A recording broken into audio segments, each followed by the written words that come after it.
Le quiero dar la bienvenida a Ignacio Peralta, subsecretario de Comunicaciones y Transportes. Bienvenido, Ignacio, muchas gracias por estar aquí. Gracias. Y por supuesto a Peter Bauer, abogado, especialista en telecomunicaciones, para sostener este diálogo que nos aclare, que nos ilumine, que nos brinde un poco de claridad sobre qué está en juego y qué está en debate. Bienvenidos. Adelante, Peter, muchas gracias. Gracias, Leonardo. ¿Cómo están todos? Muy buenos días, subsecretario.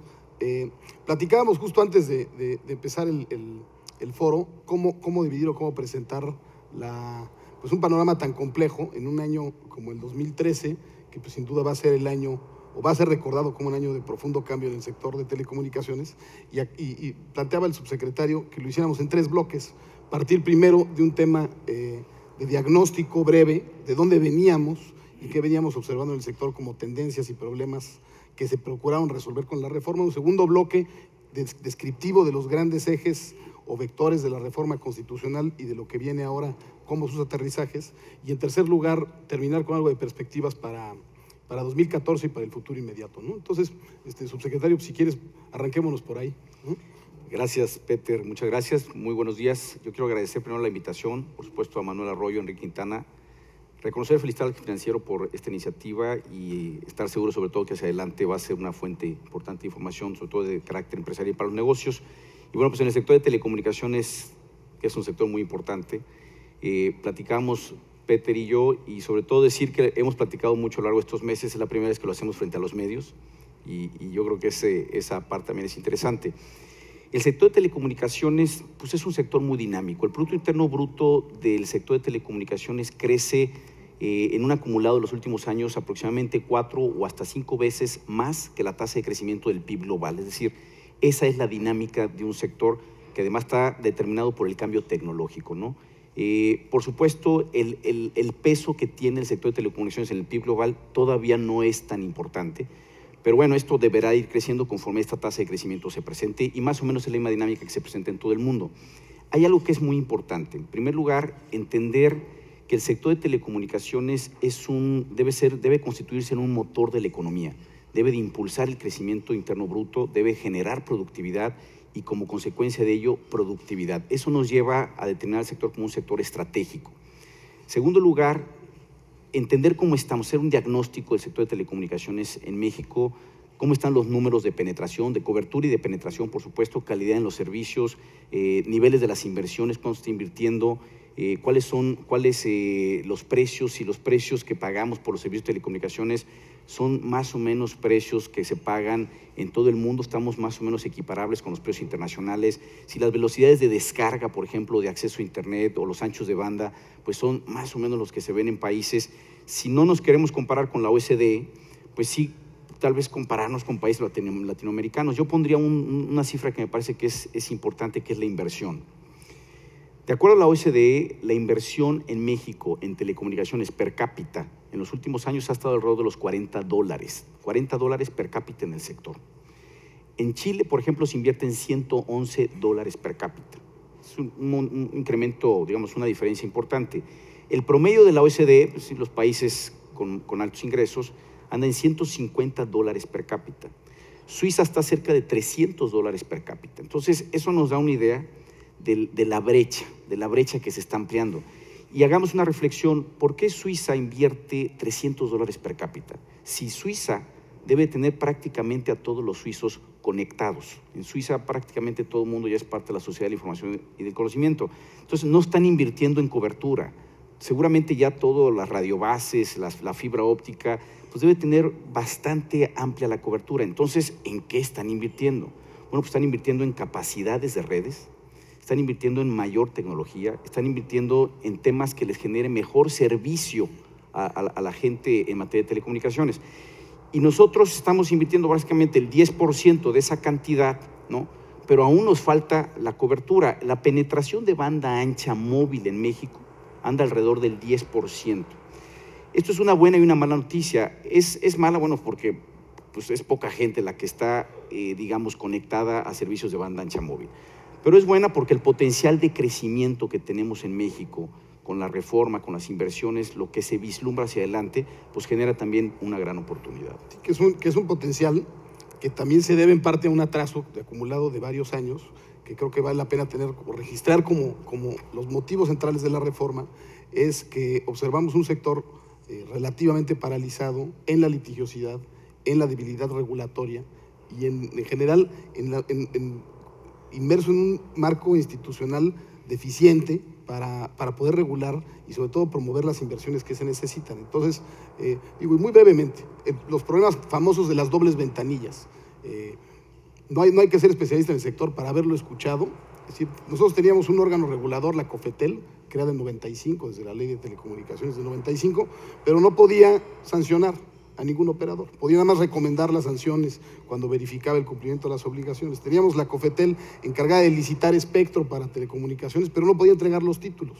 Esta doble ventanilla y esa dinámica con la Secretaría de Comunicaciones y Transportes, notablemente con la subsecretaría que ahora ocupa aquí Nacho, generó una dinámica que además políticamente se procesó de manera muy poco afortunada, sobre todo en la última administración, de una pelea o batalla permanente, una disputa por las atribuciones y las políticas públicas que le hizo mucho daño al sector. Y una segunda doble ventanilla que también viene a resolverse con la reforma, que es la doble ventanilla en competencia económica. La COFETEL, bajo el artículo 63 de la todavía vigente Ley de Telecomunicaciones, puede establecerle obligaciones específicas o lo que llamamos regulación asimétrica a algún agente económico que tenga poder sustancial en el mercado relevante, los operadores dominantes. Pero solamente lo puede hacer, o lo podía hacer antes, bajo una previa declaración de dominancia que tenía que ser otro órgano que era la COFECO, la Comisión Federal de Competencia. Entonces, estas dos dobles ventanillas, en lo que resultaron fue en un contexto propicio para la litigiosidad, para la disputa de liderazgos y definiciones de políticas entre dos órganos reguladores y el coordinador del sector, que es la Secretaría, y todo eso fue generando incentivos. Yo no quiero decir, es que nada más los poderes fácticos se la pasaron abusando. Bueno, también el gobierno y las propias instituciones no hicieron su parte del trabajo en generar reglas claras y sobre todo en tener la unidad, la eficacia y la fortaleza para hacerlas cumplir. Y digo, cualquier empresario lo registra. Si hay reglas claras y hay un sistema de enforcement, de cumplimiento que le da seguridad jurídica a las reglas, pues las inversiones fluyen más, de manera más sencilla. Creo que ese es uno de los temas que se quiso resolver de tajo con la reforma, ¿no? Sí, nosotros tuve la oportunidad, yo estar en transición, me invitó el señor presidente electo entonces, el señor Enrique Peña Nieto, a formar parte del equipo de transición, a ver precisamente el tema de telecomunicaciones. Y llegamos a varias conclusiones que nos hicieron pues ver con mucha claridad que lo que requeríamos era una reforma constitucional para transformar al sector. ¿Cuáles eran los principales problemas? Bueno, pues eran varios, ¿no? En primer lugar, como dice Peter, el diseño institucional, el marco jurídico, el marco regulatorio, la aplicación de la misma, la falta de congruencia en muchos temas que estaban haciendo que la efectividad en la aplicación de la política pública prácticamente se ha ido al suelo, ¿no? Era muy difícil pensar en licitaciones de espectro, era muy difícil pensar en temas que nos pudieran generar un mejor ecosistema en el sector de las telecomunicaciones, con un marco jurídico, un marco normativo, un marco regulatorio y un marco institucional que tenía serios problemas. Entonces, ahí eso se traducía básicamente en una vulnerabilidad para el Estado mexicano, en una disminución en la capacidad rectora del Estado y, por supuesto, en una inefectividad para poder aplicar la política pública, ¿no? En segundo lugar, pues lo que todos sabemos, ¿no? Una alta concentración en el mercado. Las estructuras oligopólicas o cuasimonopólicas que tenemos, en donde pocas empresas concentran una gran cantidad de clientes, que nos estaba generando pues problemas de prácticas anticompetitivas, de barreras de entradas, el uso de insumos esenciales como efectivas barreras de entradas que le impedían a otros participantes en el mercado pues lograr penetrar, generar mayores carteras de clientes, etcétera. Y todo ello pues se estaba convirtiendo en un problema importante, ¿no? Las consecuencias de todo eso, ya les dijo Peter, alta litigiosidad, precios muy altos, baja calidad en los servicios, baja penetración, etcétera. El otro día estábamos haciendo un análisis de, por ejemplo, la cantidad de la infraestructura desplegada, y si nos comparamos, por ejemplo, comparamos Polanco, la Ciudad de México, que pues es una zona en donde viven personas pues que tienen capacidad adquisitiva por encima del promedio de los mexicanos, la cantidad de infraestructura con respecto al centro de Londres, por ejemplo, pues es prácticamente de 15 o de 20 a 1. Es decir, Y bueno, pues es un mercado que debería de estar siendo bien atendido, porque ahí están los clientes que están pagando las facturas interesantes. Sin embargo, no se estaban generando las inversiones. Ya no digamos poblaciones que tienen menos de 5,000 habitantes o que donde hay un mayor nivel de marginación, ¿no?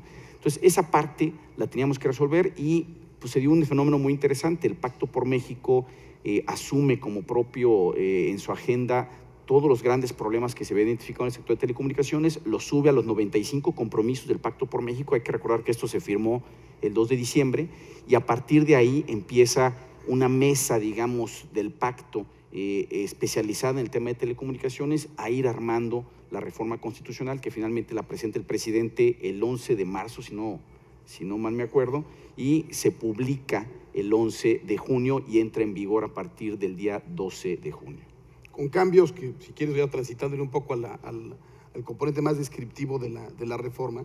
Yo veo una reforma que sin duda es una señal de una voluntad de cambio radical y profundo, ¿no? El Ejecutivo Federal, los partidos, el Congreso, las legislaturas de los estados dicen, bueno, ya basta, vamos a cambiar de tajo y de manera radical el rumbo del sector. Y con esa señal se arma o se rearma todo el contexto institucional, nuevo órgano regulador, tribunales especializados, que hay que destacarlo frente a toda esta litigiosidad. Tú podías, siendo litigante en este sector, contra una decisión que no te parecía, pues irte a litigar a 60 juzgados diferentes, presentar 40 juicios de amparo, andar viendo si te daban una suspensión, recusar a un magistrado, irte a juzgados locales, digamos, todo eso ya no se va a poder, porque la reforma contempla un componente importante que es los juzgados y tribunales colegiados especializados en materia de telecomunicaciones, radiodifusión y competencia, que ya tienen jurisdicción en toda la República. Entonces no vamos a volver a vivir un escenario como el de la licitación 21, donde frente a una disputa respecto de la asignación de este espectro a Nextel Televisa, todavía en ese momento que eran en consorcio, pues hubo 60 amparos y el secretario estaba prácticamente impedido en ese momento de entregar un título. Entonces, bueno, hay un componente institucional importante y yo veo dos: una agenda regulatoria que no nada más genera las facultades y empodera a los órganos, sino que ya le señala en la Constitución, en estos famosos transitorios de la reforma constitucional, directrices muy claras. Lo decía Leonardo hace ratito, las nuevas cadenas de televisión, cuando menos 2 nuevas cadenas nacionales, la regulación asimétrica, la desagregación del bucle local, el must carry, must offer, y luego, digamos, veo un tercer lugar que es infraestructura, ¿no? La red compartida, la red troncal, el uso de los recursos que el Estado tiene para tratar de compensar las asimetrías que hay en el mercado, que no nada más son asimetrías en clientes y en usuarios, sino también asimetrías en infraestructura. A ver, platícanos, Peter, más tú como abogado. Creo que una de las partes importantes de la reforma es el artículo 6º constitucional, el tema de los derechos fundamentales, ¿no? O sea, tenemos ya los mexicanos a nivel constitucional el derecho al de acceso a la banda ancha, difundir información, accesar información, el derecho a internet, etcétera. Pocas constituciones a nivel constitucional en el mundo están otorgando este derecho ciudadano ya como derecho fundamental o derecho humano, ¿no? Que yo creo que ese es el gran articulador de la política pública, porque genera obligaciones de cobertura, de penetración. Los servicios de telecomunicaciones y radiodifusión ahora son servicios de interés público, de interés general. Y bueno, esta parte jurídica creo que forma un core, una parte muy importante. Y la otra es el tema de competencia, ¿no? Cómo transitar a un ecosistema de más competencia. Teniendo las estructuras de alta concentración que actualmente tenemos, ¿cómo le vamos a hacer para irnos hacia un esquema de más competencia, donde no existan prácticas anticompetitivas, en donde nivelemos la cancha y donde un inversionista que quiera apostarle a México, que quiera invertir su dinero, que quiera asumir ciertos riesgos en el sector de telecomunicaciones, lo haga con la certidumbre jurídica de que, bueno, pues la cancha está nivelada y esto va a permitir que las inversiones en todos los sectores, ustedes saben, son empresarios, son inversionistas, en todos los sectores hay riesgos. Lo importante es que los riesgos estén calculados y que sobre todo exista certeza jurídica al respecto, ¿no? Sin duda, lo primero que te decías, yo creo que es el eje articulador, sobre todo político, de la reforma. Esta no es una reforma para un agente económico en lo particular. No es una reforma que busca solamente resolver la guerra de las telecomunicaciones entre televisoras y operador telefónico o las disputas entre dos operadores, sino que quiere poner en el centro al usuario. Entonces, los derechos de las audiencias o los derechos de los usuarios, ahora ya contemplados directamente como una garantía en el 6º constitucional como derechos humanos, deberán ser, porque además las autoridades van a estar obligadas a ello, el eje articulador de todas las políticas. de eso y la competencia que se consigne en el 28 constitucional. Entonces, las dos palancas, diría yo, de fondo a nivel de motivación de los actos de autoridad que vienen, deberán ser los beneficios de los usuarios y de las audiencias en el caso de radiodifusión y los procesos procompetitivos para la libre competencia y libre concurrencia en los mercados. Entonces creo que ese es, a fin de cuentas, el eje político, ¿no? Que es poner en el centro a este ciudadano consumidor, audiencia de medios y de servicios de telecomunicaciones para tratar de articular en torno a él y a sus intereses las políticas públicas. Eso no estaba en ningún lado, ¿no? Entonces el sector debía empezar a irse para allá. Sí, temas jurídicos y temas de definición de política pública deben tener como fundamento lo que establece el texto constitucional, porque en el centro de la reforma está el ciudadano, está el usuario, está la audiencia, y sobre todo esto, pues, como lo dije al principio, por la conciencia que existe de la importancia que tiene el sector de telecomunicaciones y de lo fundamental que es que se convierta pues, en una herramienta que genere productividad, crecimiento económico y por lo tanto competitividad. Yo he dicho que en este momento, digamos, hacer una cruzada por conectar a los mexicanos y volverlos parte de la sociedad de la información y el conocimiento es equivalente a lo que hace 100 años hubiera sido una cruzada de alfabetización. A ese nivel, a ese grado, de ese tamaño, digamos, de la importancia del sector, y va a ser muy difícil, muy difícil que podamos aspirar como país a ser competitivos en el concierto global de naciones, que seamos productivos y que tengamos un crecimiento importante, significativo, por lo menos en el potencial de crecimiento económico de la economía mexicana, si no resolvemos estos problemas que tenemos en el sector de telecomunicaciones, y creo que la reforma constitucional tiene los elementos fundamentales para que hacia adelante se vayan dando estos cambios, ¿no? Por supuesto van a ser cambios graduales, la espectacularidad, digamos, no es un ingrediente de esta reforma, tenemos que irnos por cambios graduales, pues son cambios serios, cambios responsables, cambios estructurales que nos van a ir eventualmente llevando hacia donde queremos, que son los objetivos de la reforma. Uno de los ejemplos, para aterrizar y ponerle un poquito de carrita al asunto de los usuarios y las audiencias, en la prensa está ya un proyecto de lineamientos que ha emitido el IFT, la nueva autoridad, este nuevo órgano que se crea con autonomía constitucional respecto al famoso tema del must carry, must offer, la retransmisión de contenidos de la televisión abierta en los sistemas de televisión restringida, sean de cable o sean de satélite. Ahí es donde ya, si uno estudia todo el proyecto de lineamiento, sobre todo toda la parte considerativa inicial, el eje de la política que al fin y al cabo está todavía poniendo a consulta pública el IFT, no es pues, la empresa Dish o la empresa Televisa, que al fin y al cabo parecerían como los dos ejes de una batalla por los contenidos, ¿no? Al fin y al cabo, Dish tratando de retransmitirlos desde hace muchos años y Televisa tratando de evitar que los retransmita pues, durante muchos años. Parecería en la inercia que te pierdes en un contexto de la disputa entre dos concesionarios o dos agentes económicos, y el tema, cuando menos como se articula, es en torno al derecho de las audiencias.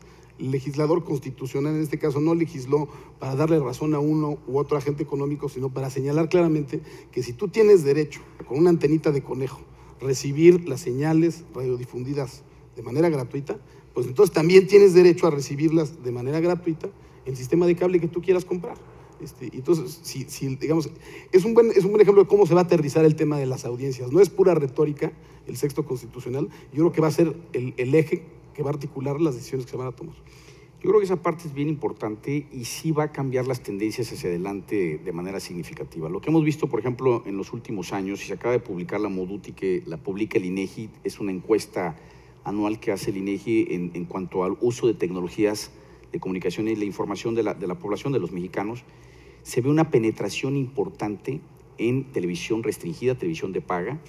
Se ve un crecimiento un poquito menos importante, pero finalmente es un crecimiento significativo de televisión digital, y se ve la disminución de la televisión analógica, ¿no? Lo cual pues es congruente con un mecanismo de transición que el propio mercado se está dando y que yo creo que hacia adelante se va a acelerar precisamente con el famoso must offer, must carry. En la medida en la que las señales radiodifundidas estén ya como parte de los paquetes de televisión restringida, pues va a ser mucho más atractivo los paquetes que ofrecen los empresarios que están ofreciendo este servicio de televisión restringida, y por lo tanto puede acelerar precisamente esa transición, que al final del día va a tener el gran beneficio de poder liberar la banda de 700 MHz, de poder tener ese dividendo digital, de que los mexicanos tengan la posibilidad de tener más calidad en la transmisión de las señales radiodifundidas, de que la multiprogramación o multiplexación nos permita hacer un uso mucho más eficiente del espectro, de que salga adelante, digamos, el proyecto de la red compartida mayorista en la banda de 700, pero también de que sea exitosa la licitación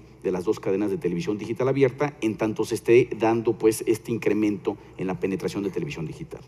¿Qué te parece si le entramos un poquito más a detalle como a los grandes eventos que podríamos esperar en lo inmediato? Yo veo, digo, al fin y al cabo, la fortaleza institucional del IFT es indiscutible, ya no hay doble ventanilla, es el único órgano, tiene todas las facultades, tendrá toda la responsabilidad, no hay suspensión contra sus decisiones, entonces si bien los actores pueden litigar y se pueden ir a un amparo indirecto, no se van a suspender las decisiones que se tomen el IFT en ningún caso, porque la Constitución así lo manda, tribunales especializados, en fin, la lógica institucional ahí está. De agenda regulatoria inmediata, platicamos Must Carry, Must Offer, ya está en curso. Segundo, licitación de cadenas de televisión. ¿Eso tiene que ocurrir? Eso tiene que ocurrir, yo lo dividiría en 2 partes, ¿no? Las responsabilidades que tiene el IFT, el Instituto Federal de Telecomunicaciones, que las tiene que cumplir en 180 días a partir de que se constituyó, que es el 10 de septiembre. Estamos hablando de principios de marzo. Y si no me falla la memoria, ayúdame, Peter, son las siguientes. En primer lugar, es responsabilidad del IFT la licitación de las 2 cadenas de televisión digital abierta. Y esto tiene que estar a finales de febrero, principios de marzo. Número 2. Tendría que salir las bases y la convocatoria de la licitación para que empiece ya el Exacto, proceso. se tiene que publicar las bases y convocar.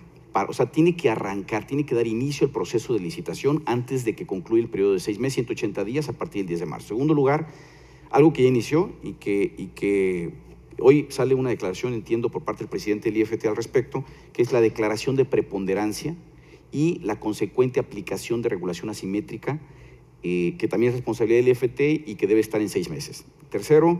Preponderancia aquí nada más, la preponderancia es un criterio nuevo que lo que va a permitir es, digamos, de manera muy sencilla, señalar si alguien tiene el 50% del mercado en este sector, es predominante, entonces lo podemos regular asimétricamente, ¿no? Eso es para facilitar el tema de imponer regulación asimétrica en un solo acto. Es una especie de fast track lo que viene siendo el concepto de dominancia que está en la ley de competencia, ¿no? Para poder tener un argumento que permita la aplicación de regulación asimétrica.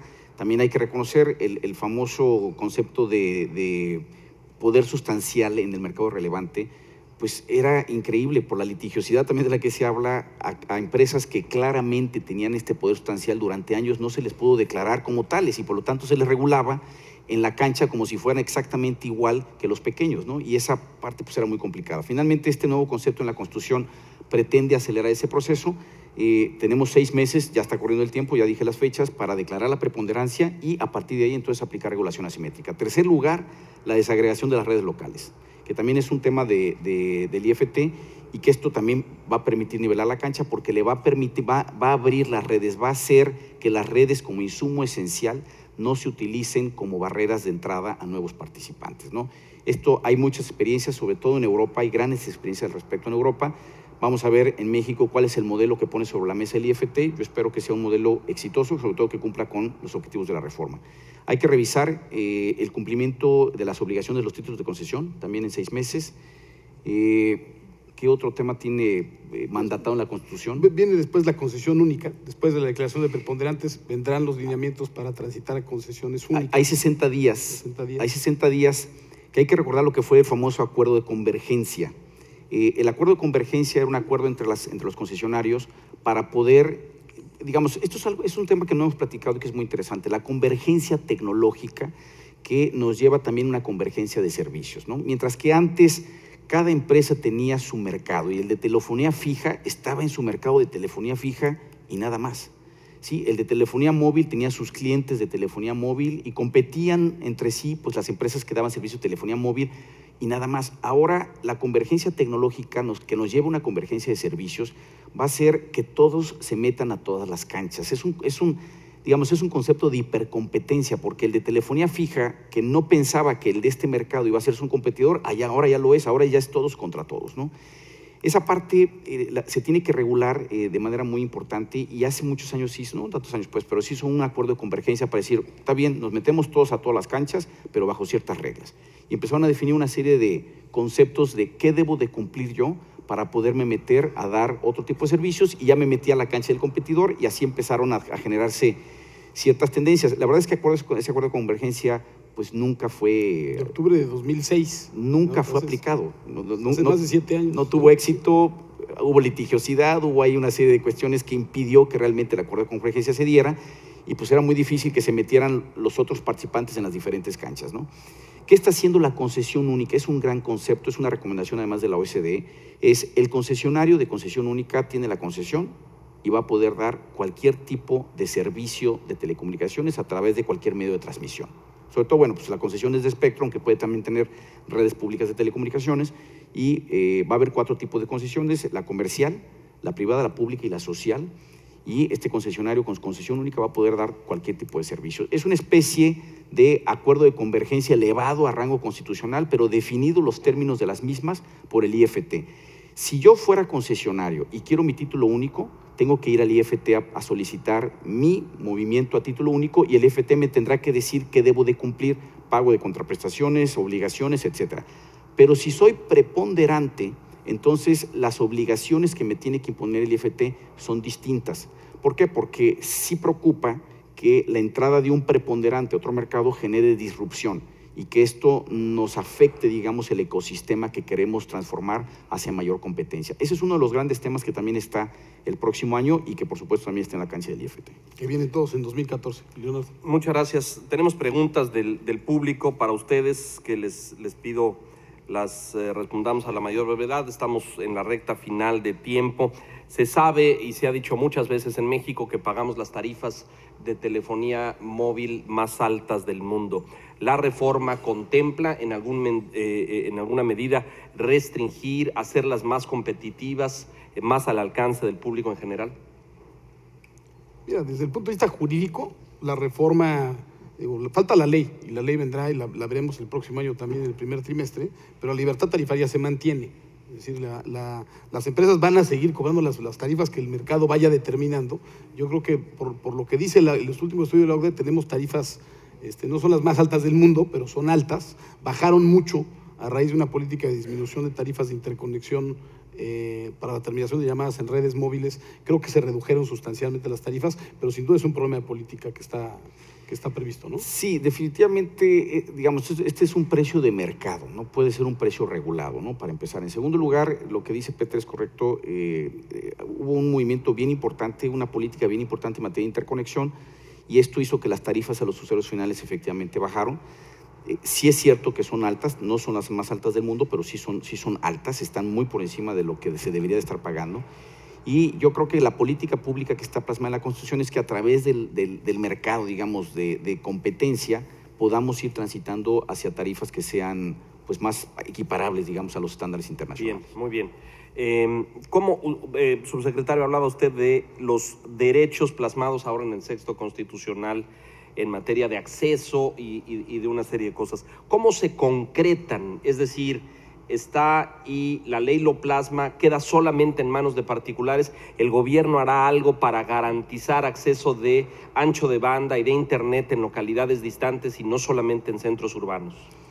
Definitivamente sí, y hay demasiados temas sobre la mesa. Por ejemplo, el tema de la transición digital terrestre, bueno, tenemos que lograr que existe una penetración de al menos 90% para que los receptores de las televisiones puedan ver señales digitales. Número 2, tenemos la agenda digital, que tiene una política de inclusión digital bien importante, establecen metas constitucionales de 70% de los hogares con conectividad, pero que además tengan velocidades de descarga que sean promedios equiparables a los de la OECD, y 85% de las empresas pequeñas y medianas también está en la Constitución. En tercer lugar, tenemos el programa México Conectado, en donde 250,000 sitios a nivel nacional deberá de llevarse conectividad por parte de política pública del gobierno federal. Y yo diría, en último lugar, pues está el tema de las redes, la red troncal, la red compartida, que nos va a llevar conectividad al 98% de la población. Dos más rápidamente. ¿Esta reforma impulsará una verdadera ciudad o país digital? ¿Realmente el gobierno o un gobierno podrán impulsar en este sentido la calidad digital en toda la República? Yo creo que sí, pero hay que mencionar, reiterar lo que ya dije. No va a haber espectacularidad en esto. Tenemos que irnos hacia unos cambios graduales, en donde hay que entender además que esto funciona por mecanismos de mercado. Donde el mercado falle, se tiene que aplicar política pública. Tenemos 160,000 localidades en México que tienen menos de 500 habitantes. 160,000 localidades en México y ahí se reúnen un poco menos de 10 millones de mexicanos.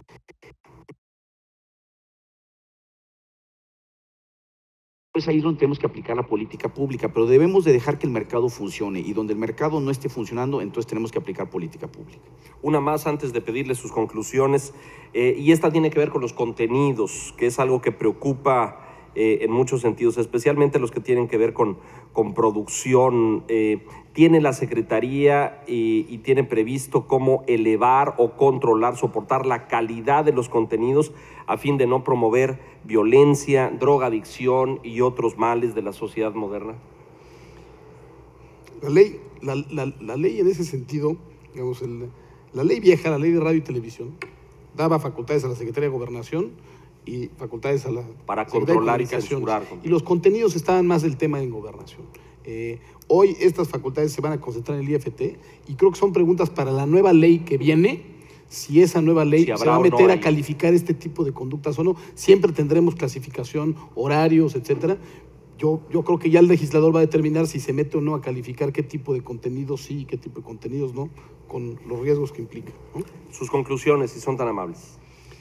Bueno, yo vería hacia adelante una perspectiva muy interesante para el sector de telecomunicaciones. Quiero decir que hay un gran interés de la comunidad financiera también internacional. Se abre la inversión extranjera al 100% en telecomunicaciones y en inversión satelital, al 49% en radiodifusión. Estaba antes en cero, no estaba totalmente cerrado. Y ha habido demasiado interés, tanto inversionistas extranjeros como nacionales. Creo que hacia adelante tenemos un futuro importante. Para nosotros la política pública es que finalmente el sector se convierta en un verdadero motor de la economía que genere productividad, competitividad, y creo que la política pública que se está en este momento definiendo en el cambio constitucional pinta con demasiada firmeza y solidez esa ruta por la que va México. Muchas gracias, Ignacio. Peter. Sí, yo nada más concluiría diciendo, 2013 es el año del cambio macro, ¿no? Se cambian las grandes reglas, se hace un nuevo acuerdo, se pone en la Constitución, pero el diablo está en los detalles. Y estas buenas voluntades, la verdad, ¿no? Viene la ley. Entonces, lo que creo que tenemos que hacer como sociedad, como comunidad de negocios, como periodistas y sobre todo los actores políticos y las autoridades, es cuidar que no se les caiga la sopa del plato a la boca. Y que realmente la legislación aterrice y concrete estos propósitos y que luego las políticas públicas, las de la Secretaría en los temas de su competencia, luego las del IFT en tema regulatorio, pues realmente hagan realidad el propósito de la reforma. Y se concrete, ¿no? Es decir, este espíritu de convergencia, de accesibilidad, de competitividad, se concrete en una ley que dé condiciones equitativas para todos, ¿no? Y todo esto lo vamos a ver en 2014, así que va a ser un año muy divertido, muy interesante y definitorio para el futuro. Agradecemos a Peter Bauer y a Ignacio Peralta, subsecretario de Comunicaciones y Transporte, su presencia en este diálogo, con el aplauso de todos ustedes. Muchas gracias, Peter. Nacho, muchas gracias. Gracias. Muchas gracias.